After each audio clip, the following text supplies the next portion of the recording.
মালদার ভোটগ্রহণ পর্ব মিটে এখন মালদা থেকে দলে দলে পরিযায়ী শ্রমিক ফিরে যাচ্ছেন ভিন রাজ্যে নিজ নিজ কর্মস্থলে কিংবা কাজের সন্ধানে।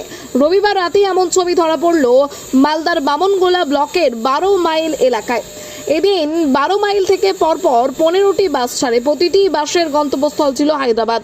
তার প্রতিটি বাসে ছিলেন পরিযায়ী শ্রমিকরা। তাদের মধ্যে কারো বাড়ি মালদার বামনগোলা ব্লক কিংবা হবিবপুরে। তার প্রত্যেকেই ব্যাগপত্র বোঝাই করে বাসে চেপে হায়দ্রাবাদের উদ্দেশ্যে রওনা দেন এবং তাদের 2-4 জনের সঙ্গে কথা বলে জানা গেল তারা সকলেই ভিন রাজ্যে কাজ করেন। সেই কাজ পেলে ভোট দিতে এসেছিলেন। ভোট দেওয়া হয়ে গেলে তাই এখন ভিন রাজ্যেই ফিরে যাচ্ছেন। কারণ রাজ্যে যেভাবে কাজ নেই, কাজ থাকলেও মজুরি অনেক কম। সেই মজুরিতে কাজ করে সংসার চালানো দুষ্কর। তাই বাড়তি মজুরির জন্য তারা ফের ভিন রাজ্যেই কাজ করতে যাচ্ছেন। তবে তারা এই অবস্থায় পরিবর্তন চান।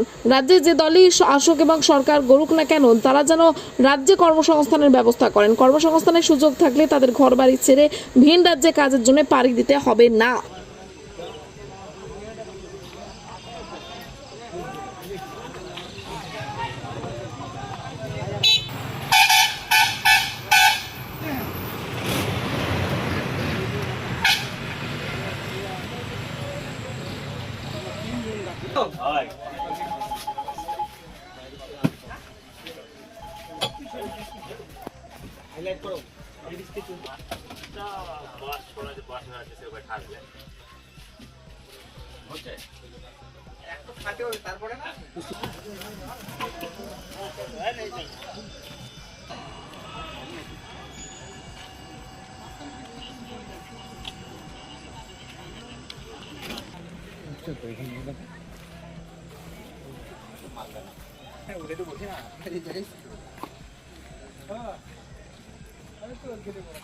দেখছেন রসাখোয়া টাইমস নিউজ, সবসময় সত্যের সন্ধানে।